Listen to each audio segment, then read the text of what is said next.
បាទបងប្អូនជំរាបសួរសាជាថ្មីយើងចូលមកបន្តជាមួយនឹងវីដេអូបង្រៀនទី6យើងនឹងបន្តចំណុចមេរៀនទី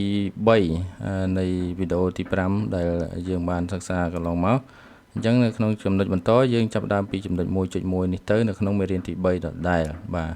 នៃសៀវភៅណាបាទបញ្ជាក់បងប្អូនអញ្ចឹងហើយយើងកំពុងតែទស្សនាវីដេអូទី6នៃវីដេអូបង្រៀន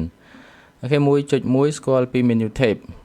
បាទនេះហើយគឺជា menu tab បងប្អូនត្រឹមជួរក្រោមនេះដែរណាកុំច្រឡំដល់ខាងលើគឺជា quick access toolbar ទេតែខ្ញុំគូរង្វង់ឲ្យធំបងប្អូនងាយស្រួលមើលបាទខ្ញុំបរិយាធំអញ្ចឹងបងប្អូនអាច stop វីដេអូអាចមើលទៅឃើញច្បាស់ហើយអញ្ចឹងនៅក្នុង menu tab មានអីខ្លះយើងរៀបរាប់ម្ដងពីរដងរួចហើយ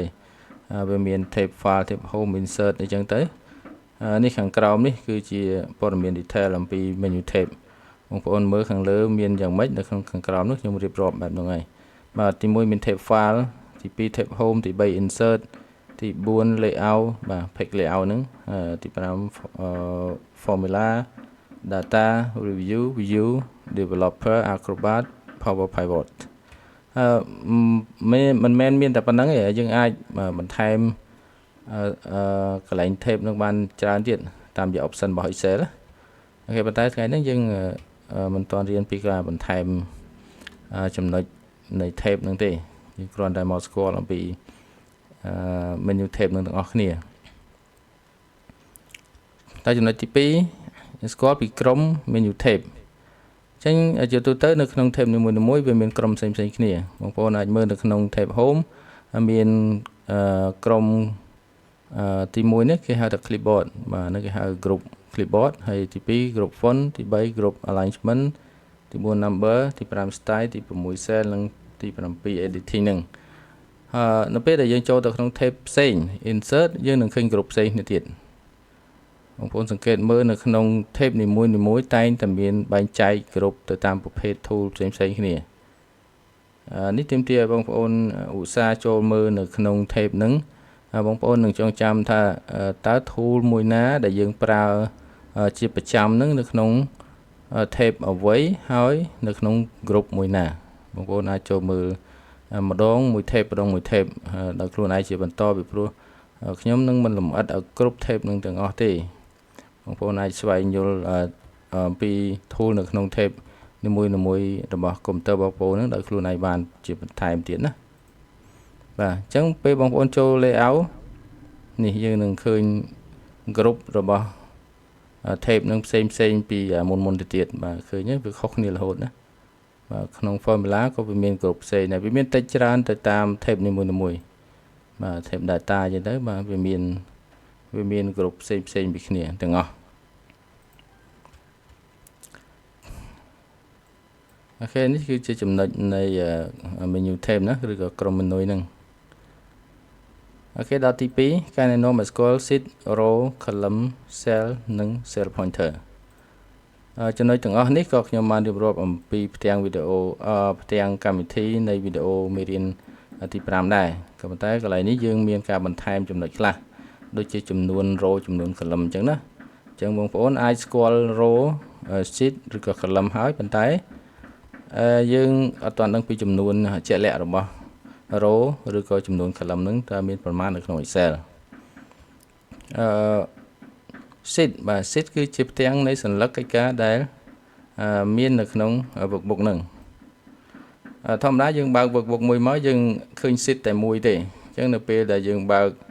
បន្ថែម sheet ឬក៏យើង add sheet បន្ថែមហ្នឹងយើងចាត់ទុកថាវាជាសញ្ញាឬក៏ស្រទាប់នៃworkbook របស់យើងហើយអ្វីដែលយើងបានប្រើប្រាស់នៅក្នុងតារាងឬក៏ក្នុងផ្ទាំងមួយស្ទប់ហ្នឹងយើងឲ្យឈ្មោះថា worksheet ណាបាទ worksheet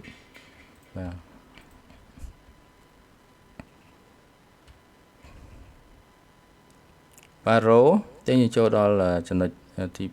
tray ទី2 row គឺជាជួរដេកនៅក្នុងតារាងដែលតាំងដោយលេខហើយលេខរបស់យើងមានចាប់ពីលេខ1ទៅរហូតដល់1លាន0,48576អញ្ចឹង row យើងទាំងអស់ចាប់ពីលើដល់ក្រោមចុងក្រោយបំផុតគឺបញ្ចប់ត្រឹម 1,048,576 នេះ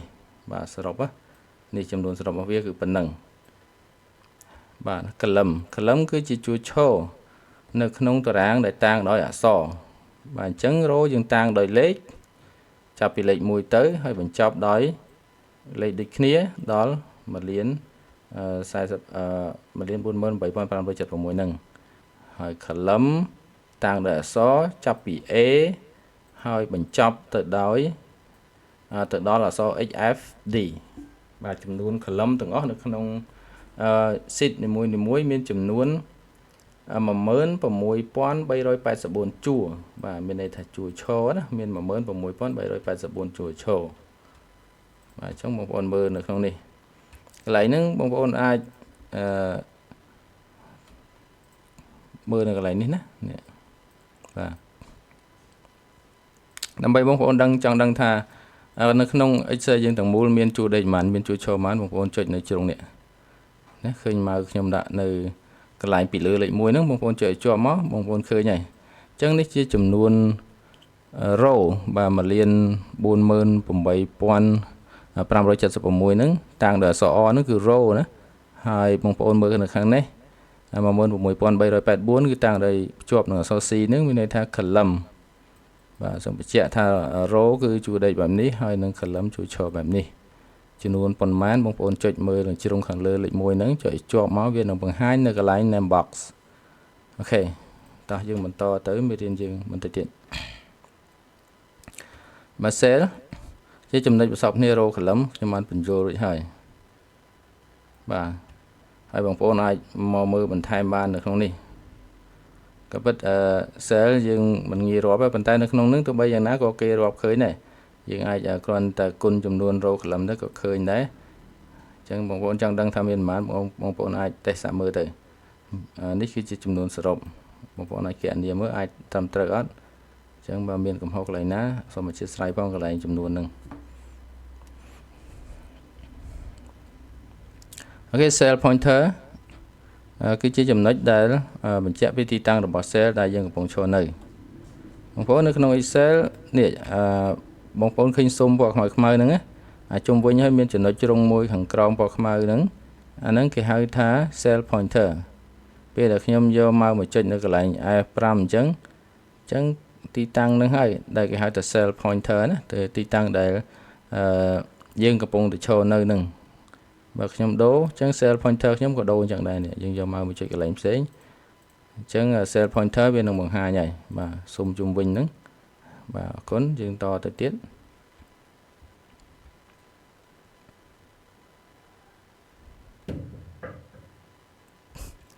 អូខេចូលមកដល់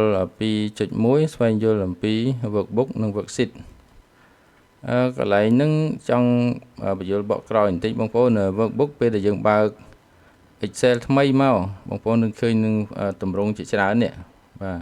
អញ្ចឹងតម្រងទាំងអស់ហ្នឹងគេហៅថា workbook ណាគឺជាគំរូ workbook ផ្សេងគ្នាដែលបងប្អូនស្រឡាញ់ហើយមានតម្រូវការប្រើពេលយើងចង់ប្រើគំរូស្រាប់បងប្អូនអាចជ្រើសរើសយក workbook ណាមួយបន្ទាប់ពីបងប្អូនចុចវាហើយវានឹងចូលទៅដល់ផ្ទាំងកម្មវិធី Excel បែបនេះហើយនៅក្នុងនេះវិញបានគេហៅថា worksheet បាទកន្លែងហ្នឹងហើយស្គាល់ទាំងអស់គ្នាបាទនេះគេដាក់ថា workbook គឺជាក្រុមរបស់ worksheet ដែលយើងអាចរក្សាទុកឯកសារជាច្រើននៅក្នុង workbook តែមួយជាមួយគ្នាហើយ worksheet គឺជាស្រទាប់នៃសន្លឹកកិច្ចការដែលយើងអាចបង្កើតបន្ថែមឬលុបចេញពី workbook ហ្នឹងអូខេហើយរក្សាទុកឯកសារនៅក្នុងស្រទាប់កិច្ចការផ្សេងគ្នាអញ្ចឹងសង្ឃឹមបងប្អូនយល់ច្បាស់ណាអញ្ចឹងនៅក្នុងនេះទាំងអស់នេះគេហៅ worksheet បាទមួយ sheet បែបនេះទីតាំងកន្លែងខ្ញុំចង្អុលនេះគេហៅ sheet tab ហើយខាងក្នុងនេះគេហៅ worksheet ហើយទំព័រដំបូងដែលយើងជ្រើសរើសគំរូបែបនេះគេហៅ workbook អូខេអញ្ចឹងយើងបន្តមកខាងក្រោមបន្តិចទៀតមេរៀនរបស់យើងនឹងបញ្ចប់មេរៀនទី3នៅក្នុងវីដេអូនេះអូខេ 2.2 របៀបបន្ថែមដាក់ឈ្មោះពណ៌និងលុបស្រទាប់នៃស្លឹកឯកាឬក៏លុប sheet ហ្នឹងអូខេអញ្ចឹងថ្ងៃហ្នឹងយើងចូលទៅរៀនបន្ថែមមុនណាបន្ថែម sheet ចំណុចចុចសញ្ញាលេខបូកនៅខាង ខាងផ្លេចងណាសំទោសបាទកន្លែងនេះមានងខាងស្ដាំដៃនៃ sheet បាទបងប្អូនចូលនៅក្នុងកម្មវិធី Excel របស់យើងឡើងវិញនេះទី1ជំរឿដំបូងដែលយើងប្រើទៅវាលឿនយើងចុចបូកនេះមកយើងបង្កើត sheet ថ្មីបានហើយនេះរបៀបបន្ថែមបាទអញ្ចឹងយើង follow តាមសៀវភៅទាំងអស់គ្នាមួយទៀតបាទយើងអាចទី2ចុចមកស្ដាំលើ sheet ណាមួយឬជ្រើសរើសពាក្យថា insert បន្ទាប់មកយើងចូលទៅយកពាក្យថា worksheet និងរួចចុច OK តោះអញ្ចឹងបើបងប្អូនចង់បន្ថែមតាមរយៈការចុចម៉ៅយើងចុចមកខាងស្ដាំលើ sheet ណាមួយក៏បានដែរចុចមកស្ដាំរួចបងប្អូនយកពាក្យ insert ហើយត្រូវច្បាស់ថានៅក្នុងinsert នេះនៅក្នុង tab general នេះបងប្អូនត្រូវគ្លីកកន្លែង worksheet នេះករណីបងប្អូនគ្លីកកន្លែង chat បែបនេះវានឹងចេញ chat ដែរអញ្ចឹងយើងយក worksheet រួចហើយយើង OK អញ្ចឹងយើងបាន sheet មួយទៀតបាទ sheet ទី4ហើយកន្លែងនេះយើងអាចផ្លាស់ប្ដូរវាបានណាទីតាំងយើងអាចចុចជាប់មកយើងរំកិលវាមកឲ្យត្រូវលេខរៀងយើងចាប់វាដាក់ចំណុចណាមួយចុចជាប់លើវាមកយើងចង់យកលេខ4ដាក់មុខគេយើងចុចលេខ4យើងទាញទៅពីមុខលេខ1មកបាទឬក៏ចង់មកវិញយើងចុចជាប់ទាញមកក្រោយលេខ3មកវានឹងមកក្រោយវិញហើយតាមលំដាប់អូខេយើង follow តាមសៀវភៅបន្តទៀតទី3នៅក្នុង home បាទ home tab ចុចត្រង់ពាក្យ insert រួចជ្រើសរើសយកពាក្យ insert sheet នៅក្នុង home យើងចូលទៅ home ទាំងអស់គ្នាឥឡូវខ្ញុំកំពុងតែនៅក្នុង tab data អញ្ចឹងយើងចូល tab home រួចហើយយើងកលេចមកខាងស្នាមដៃយើងឃើញពាក្យ insert delete និង format យើងជ្រើសរើសយកពាក្យ insert ចុចសញ្ញា insert នេះមកបាទខាងលើគេដាក់ថា insert cell មានន័យថាបងប្អូនគ្រាន់តែបន្ថែម cell ទេ cell យើងបានស្គាល់ហើយណាមកក្របមកប្រឡោះហ្នឹងគឺមួយ cell បាទ insert row មានន័យថាយើងបន្ថែមជួរដេកនេះបើយើងដាក់មកអញ្ចឹងយើង insert ទៅគឺនឹងបន្ថែមជួរដេកមួយជួរទៀតបាទជួរលេខនេះអានឹងជួរលេខគឺជួរ row insert column មានន័យថាយើងចង់បន្ថែមជួរឈរបាទ ABCD ហ្នឹងយើងបន្ថែមចុងក្រោយ insert sheet នេះជាចំណុចដែលយើងត្រូវធ្វើពីព្រោះយើងកំពុងសិក្សាអំពីការបន្ថែម sheet អញ្ចឹងយើងយកពាក្យថា insert sheet បាទអញ្ចឹងយើងបានលទ្ធផលគឺ sheet ទី5អូខេនេះជារបៀបបន្ថែម sheet ណាអូខេយើងចូលមកបន្តទៀត 2.2 រៀបដាក់ឈ្មោះពណ៌និងលុប sheet បាទអញ្ចឹងចំណុច 2.2 យើងរៀនអូខេដាក់ឈ្មោះពណ៌និងលុប sheet បន្ថែមទៀត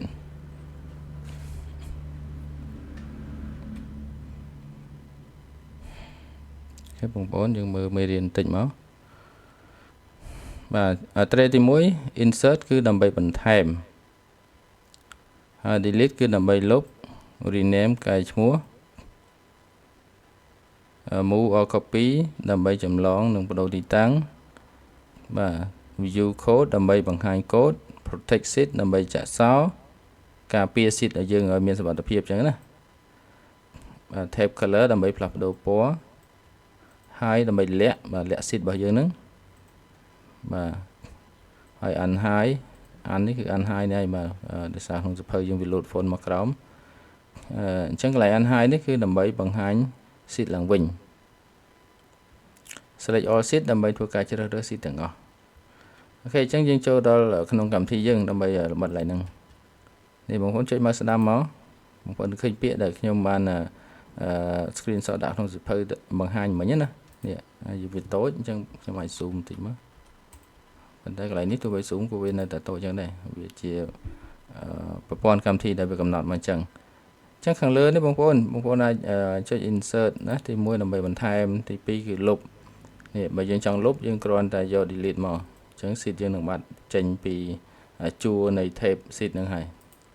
ទី3 rename នេះនៅពេលដែលបងប្អូនចង់ដាក់ឈ្មោះយើងយកពាក្យ rename ហើយយើងដាក់ឈ្មោះមកថាយើងចង់និយាយពីអំពីខែអញ្ចឹងយើងទៅសេមកJanuary អញ្ចឹងទៅបន្តទៀត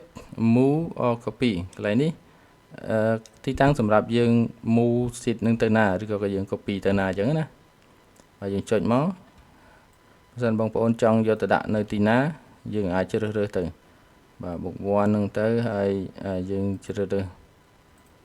ចំណុចផ្សេងឬក៏ជ្រើសរើសដូរ sheet នេះបងប្អូនចង់ copy sheet មួយណា move copy នេះយើងជ្រើសរើសមក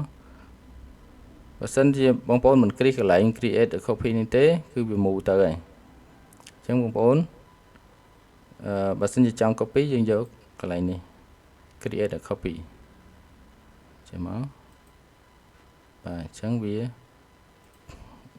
បង្កើតទៅជាsheet មួយទៀតអញ្ចឹងណាដល់ view code នេះពាក់ព័ន្ធនឹងយើងសរសេរ code បាទកន្លែងនេះយើងអត់មានសរសេរ code ទេណាយើងអត់រៀន code ទេមានន័យថាទីតាំងដើម្បីយើងបង្ហាញ code នៅក្នុង Excel យើងអាចសរសេរ code បានណាសរសេរ code កំណត់ចងទិន្នន័យអូខេចំណុចបន្ទាប់ protect sheet កន្លែងនេះយើងអាចចាក់សោណានេះបងប្អូនបើសិនជាដាក់ចង់ឲ្យ sheet របស់យើងមានសុវត្ថិភាពកុំឲ្យគេកែគេលុបគេបន្ថែមពាក្យអីបានយើងអាចដាក់ password នៅកន្លែង protect sheet នេះមកបាទឧទាហរណ៍ថាខ្ញុំដាក់1 2បាទ1 2 3អញ្ចឹងខ្ញុំអូខេមកអញ្ចឹងវាឲ្យយើងបញ្ជាក់ណា re-enter the password or protect to proceed ណាបាទអញ្ចឹងយើងដាក់1 2 3ទៀតមកឲ្យត្រឹមត្រូវដូចអាមុនណាអញ្ចឹងយើងអាចការពារបានហើយអញ្ចឹង sheet នេះអត់មានអីទេហើយនៅពេលដែលយើងចង់វាយអីក៏វាយអត់ចូលដែរមានន័យថាវា protect ឲ្យយើងហើយណាវាការពារ sheet ហ្នឹងហើយបាទពេលដែលយើងចង់ដោះវិញបងប្អូនត្រូវចាំណាត្រូវចាំ password ដែលបានដាក់ក្នុង sheet ហ្នឹងដែរអញ្ចឹងជៀសវាងភ្លេចកុំដាក់ password ខុសគ្នាហើយកុំដាក់ sheet ច្រើនពេកតែបងប្អូនភ្លេចបងប្អូនអាចចូលទៅប្រើប្រាស់ sheet នឹងវិញបានទេឥឡូវយើងវាយអត់ចូលទេឃើញទេនៅពេលដែលជាប់ password មកយើងវាយអត់ចូលអញ្ចឹងយើងត្រូវដោះ password វិញ unprotect sheet បងប្អូនអាចដោះមក1 2 3អញ្